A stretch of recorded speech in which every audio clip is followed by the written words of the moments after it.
السلام عليكم ورحمة الله تعالى وبركاته. الخوت نصايبو أحسن حليب سخون في العالم باش نفطرو.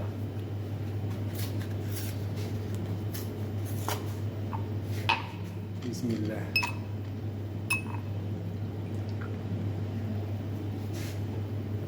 هي شناهي اللي كتكون صعيبة في العصارة؟ أول حاجة باش كنكون تعلم هي تغلية الحليب. ملي كتكون كتغلي الحليب هذه اللي كتكون صعيبة، ومن تم لهي راه كيسهل كلشي.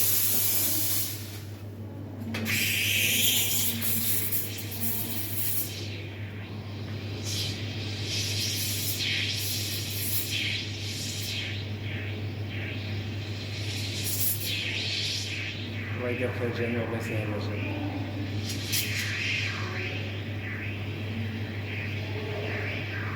وي وي